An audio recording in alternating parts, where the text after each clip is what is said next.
네, 두 번째 토크 키워드는 역할입니다. 자, 이미 첫 번째 토크를 나누고 나니까 이 누구의 역할인지가 확 와닿죠? 그렇죠.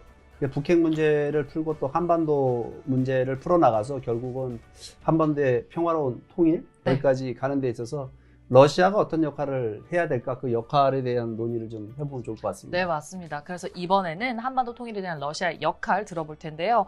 자, 일단 그 전에 북한에 있어서 러시아는 어느 정도의 영향력을 가지고 있는지 좀 궁금하거든요. 교수님 어떻게 생각하세요? 예, 북한에 대한 영향력은 제한적이라고 제가 여러 번 그 논문에도 썼는데요. 러시아나 중국이나 북한에 대해서 어떤 영향력을 가지고 있을까? 많은 사람이 이런저런 얘기했는데 제가 봐서는 진짜 말 그대로 한정적입니다. 자, 예를 들면은 1991년 소련이 붕괴되고 난 다음에 소련하고 북한하고 관계가 완전히 단절됐습니다. 왜냐하면 소련이 붕괴됐으니까 새로운 러시아가 탄생했잖아요. 러시아하고 그다음 북한하고 관계 애교 협정을 맺어야 되는데 문제는 뭐냐면은 소련 시대 때 있었던 부채가 있습니다. 소련 시대까지만 하더라도 소련이 북한에다가 원유를 공짜로 거의 주다시피 했어요. 그렇죠. 네, 원유를 공짜로 주다시피 했는데 러시아라는 국가는 북한에다가 원유를 공짜로 줄 이유가 없죠, 전혀. 그렇죠. 그 때문에 원유가 없는 국가가 어떤 현상이 나타나는지는 그때 1991년서부터 94년까지의 북한을 보면 제대로 보일 겁니다. 석유 없는 국가는 말 그대로 참혹한 지경으로 떨어지는 거죠. 그래서 가장 큰 문제가 물류가 전혀 안 돌아가가지고 한쪽에서는 감자가 썩어나고 한쪽에서는 감자가 없고 그래서 수백만이 그때 아사했다는 그 비공식적인 통계가 있습니다. 그와 똑같이 러시아가 북한에 대한 어떤 영향력이라는 게 그때 이후로부터 지금까지 북한 입장에서는 그닥 그렇게 러시아를 안 믿어요. 네, 북한은 말 그대로 북한의 그 체제 자체는 중국하고 러시아하고 관계에서 항상 그런 관계를 했죠. 양다리. 러시아 쪽에 살짝 붙었다가 다시 또 러시아하고 관계가 별로 뭐 먹을 게 없으면요. 정확히 얘기하면은 뭐 더 이상 뭐 얻을 게 없으면은 중국 쪽으로 와서 붙고 그런 어떤 양다리 외교 전략을 갖다 지금까지 쭉 해왔듯이 만약에 러시아가 북한에 대해서 무엇을 요구하거나 아니면 어떤 영향을 미치려고 그러면 북한은 한 발짝 뒤로 물러납니다. 그래서 북핵 문제에 있어 가지고 러시아의 영향력은 한정적이다. 네. 좀 한정적이고 제한적이다. 네. 어떻게 보면 좀 소극적인 관계자다 이렇게 볼 수가 있겠는데요. 하지만 만약에 적극적인 중재자로서 발전할 가능성은 없을까요? 네, 바로 그런 문제. 그게 바로 이제 그 대안인데요. 그러면은 도대체 러시아가 한반도에 대해서는 굉장히 객관적으로 봅니다. 네. 왜냐하면 러시아가 한반도의 이해관계는 조금 다르죠. 러시아하고 유럽, 러시아하고 미국, 러시아하고 중국하고 다르게 한반도가 통일됐으면 좋겠다 하는 시각이 있어요. 예, 중국하고 일본하고 미국하고 시각이 완전 틀립니다. 네. 그만큼 러시아 입장에서는 통일된 한반도가 러시아에 얼마나 안보적 위협이 될 것인가를 놓고 봤을 때 일본은 안보적 위협이 된다 그러죠. 네, 중국 또한 마찬가지입니다. 근데 러시아는 아니거든요. 오히려 통일된 한반도가 러시아 입장에서는 장사하기 좋은 판이 됐다. 그렇게 그렇죠. 바라보거든요. 그래서 러시아가 만약 한반도 통일에 대해서 어떤 그 영향력을 발휘한다 이러면은 결국은 아까 얘기했던 것처럼 남북러 삼각 협력 사업을 계속 추진하고 그다음 남과 북과 러시아가 하나의 그 경제 공동체로 묶이는 게 그들이 원하는 최고의 방법이고 또한 한반도 입장에서도 그것이 아마 가장 바람직한 길일 거라고 제가 보고 있습니다. 네. 북한이 지금 북핵 문제 때문에 외교적으로 제재도 많이 받고 있잖아요. 그럼 북한 제재에 대한 러시아 입장은 또 어떤가요? 북한 제재에 대해서 러시아는 기본적으로 반대를 하죠. 왜냐하면 러시아 제재하는 나라가 주로 미국이거든요. 그러니까 미국에 반대를 하고 유엔 안보리에서 제재하는 부분에 대해서는 어느 정도 인정을 합니다. 대표적으로 어떤 일이 발생했냐면 2019년 12월까지 미국 안보리에서 북한의 노동자들이 러시아나 중국이나 아니면 전 세계에 흩어져 가지고 그 외화벌이를 하고 있거든요. 그 부분에 대해서 제재를 하겠다 그래서 모든 노동자들이 다 북한으로 되돌아갔습니다. 그 러시아에 있는 북한 노동자 또한 그 러시아 벌목공들 네, 많이 북한으로 들어갔죠. 네. 북한으로 되돌아갔는데 러시아 입장에서는 북한의 노동력이 굉장히 필요해요. 특히 극동 지역을 개발하는 데 있어가지고 북한 노동자는 어떻게 보면은 필요 불가결한데 네. 그들을 갖다가 그 10,000명쯤 돼 있었거든요. 2019년 말쯤 돼가지고 10,000명 정도가 연해주 쪽에서 주로 벌목공도 하지만은 건설업체에 많이 근무를 했었습니다. 그런데 건설업체에서 근무하던 이 노동자를 다 되돌려 보내게 되면은 집을 지을 사람이 없어요. 그럼 중국 사람들 데려다가 집을 지으면 되지 않습니까? 하지만은 북한 사람이라면 반도 안 됩니다. 네.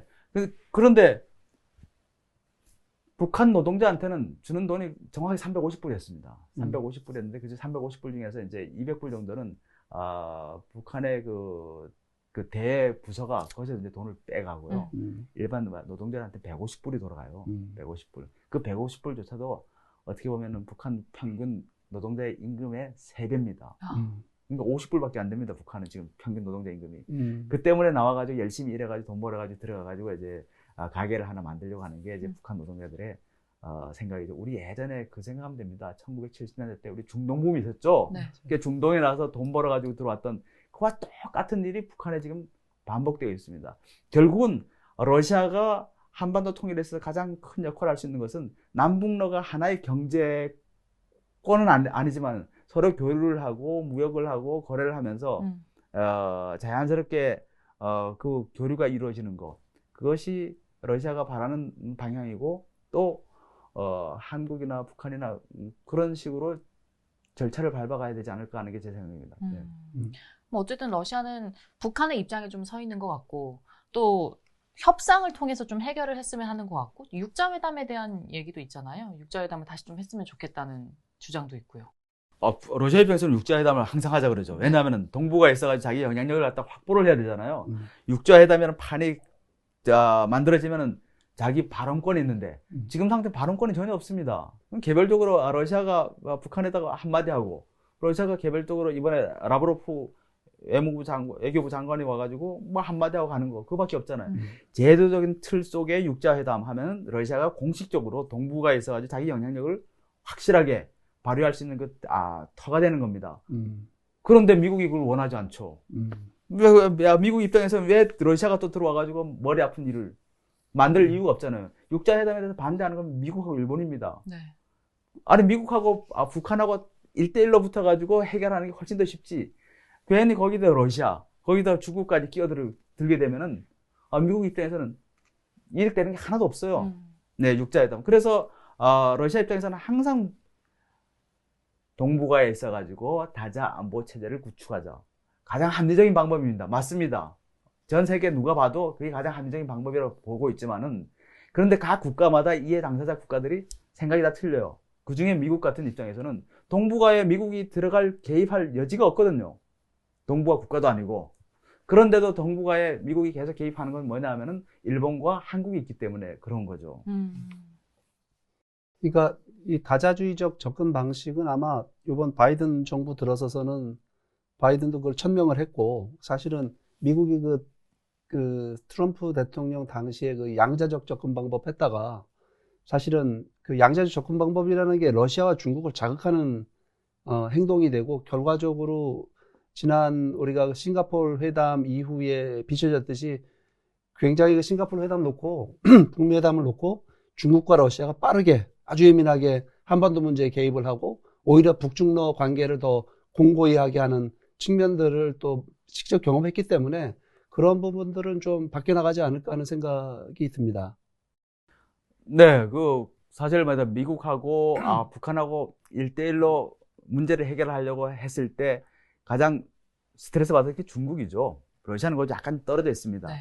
러시아 입장에서는 약간 이렇게 그래 한번 뭐 해볼 테면 해봐라 그런 생각이었는데 그 하노이 회담이 이제 결렬이 되고 난 다음부터 러시아 입장이 약간 변했다고 제가 얘기를 하는데 하노이 회담 때문에 변한 게 아니고요. 하노이 회담의 문제가 아니라 한국의 문제였습니다. 무슨 얘기냐면 한국이 최근 4년 동안 들어오면서 그러니까 러시아 입장에서도 한국의 신정부가 좀 진보적이고 약간 좌측에 서 있지 않을까 생각했는데 하는 그 행위를 보니까 정반대거든요. 최근 4년 동안에 대한민국의 무장력이 대단히 강해졌습니다.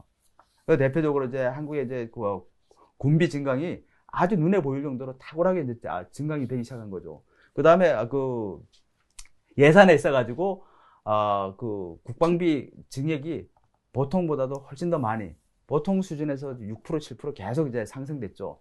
그래서 러시아 입장에서는 이 대한민국이 동북아에 있어가지고 하나의 어떤 그 강국으로서 역할을 하려고 그러지 않는가에 대해서 굉장히 의심하기 시작했습니다. 그게 한 3년 됐어요.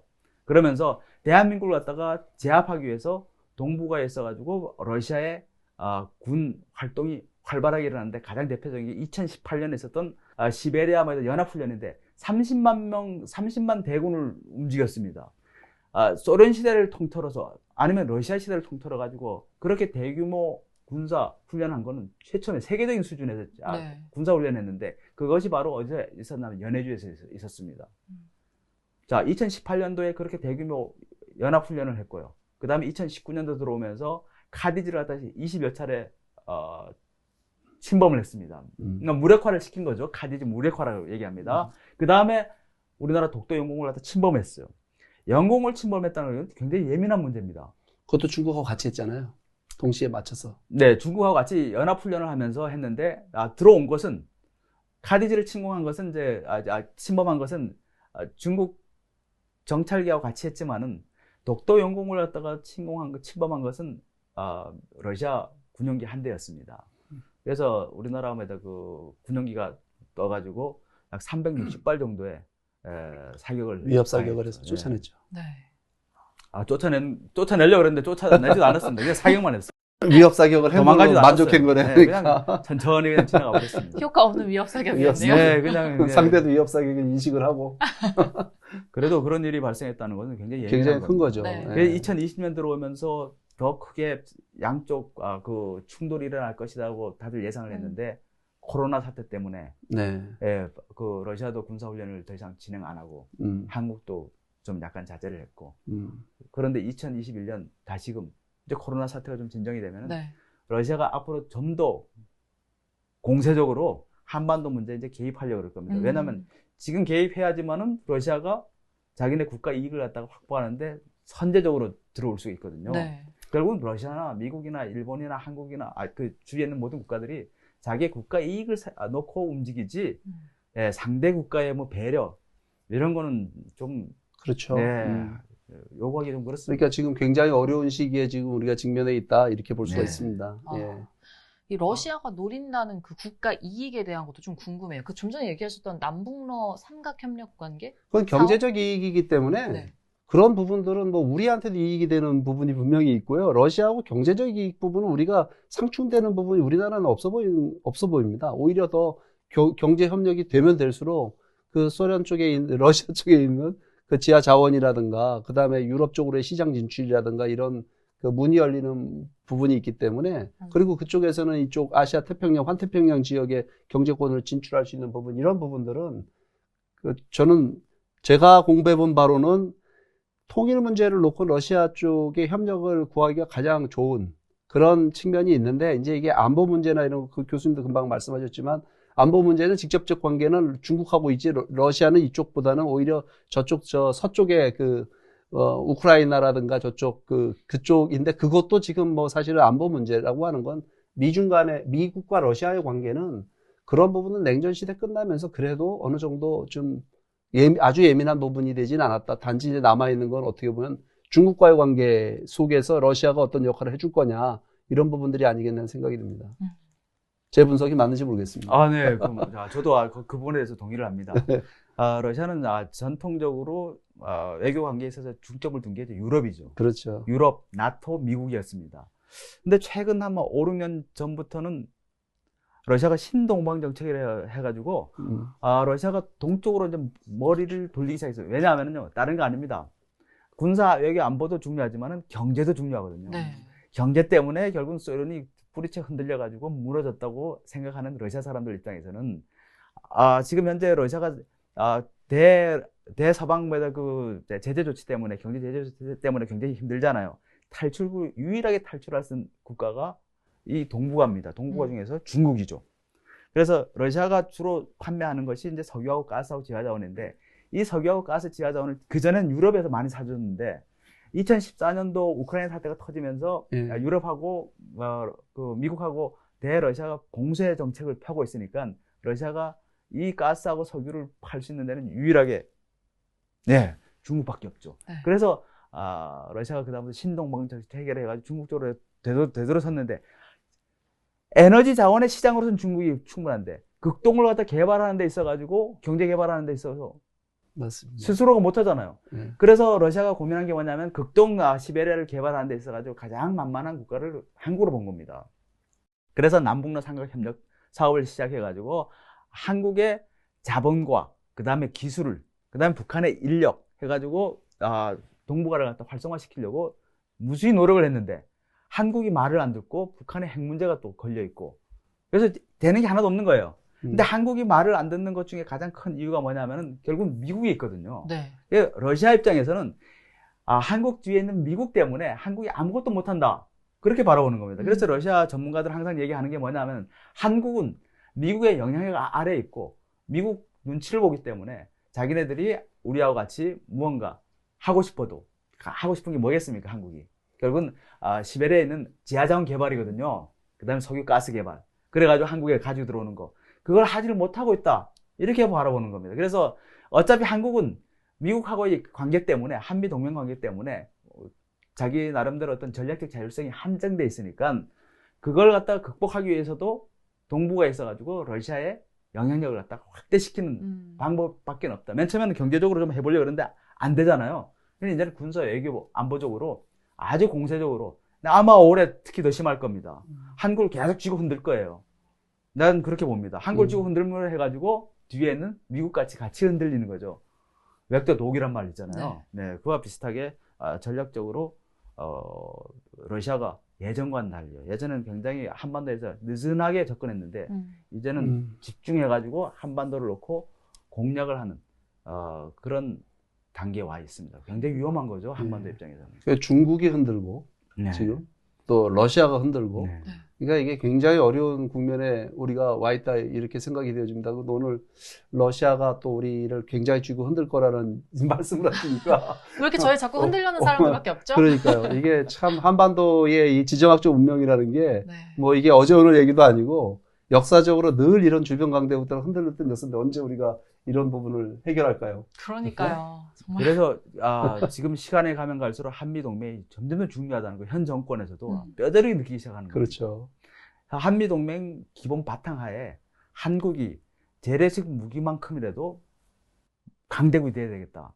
그래서 항공모함 지금 만들겠다. 그다음에 핵 잠수함 만들겠다. 계속 얘기하는 게 뭐냐면은 이거 핵무기는 또 도저히 그 핵무장을 할 수가 없고 그럼 재래식 무기에서 탁월할 정도로 우리가 그렇습니다. 방어할 정도까지 만들어야 되겠다는 게 현 정권의 생각이고요. 현 정권뿐만 아니라 우리들의 모두의 생각일 겁니다. 그렇습니다. 예. 강군이 돼야죠. 네, 자주국방을 할 수 있는 수준까지 가야 된다고 봅니다. 네. 그 기초하에 우리도 통일도 생각해 볼 수 있는 거지. 그거 맞습니다. 뭐 무너뜨려 놓고 통일이라는 건 말도 안 되는 얘기입니다. 그래서 아무튼 러시아도 저렇게 안보적 측면에서 한국을 군사적 측면에서 또 위협을 하고 흔들려고 하는 그런 생각이 있는 만큼 우리가 진짜 정신 똑바로 차리고 강군 만들어서 자주국방해야 되겠다는 생각이 듭니다. 한반도 통일에 대한 러시아의 입장을 들여보려고 했는데 결국 결과적으로는 우리가 우리 힘을 키워야 되는 걸로 마무리 지어야겠습니다. 네, 두 번째 토크는 여기까지 들어보도록 하겠습니다.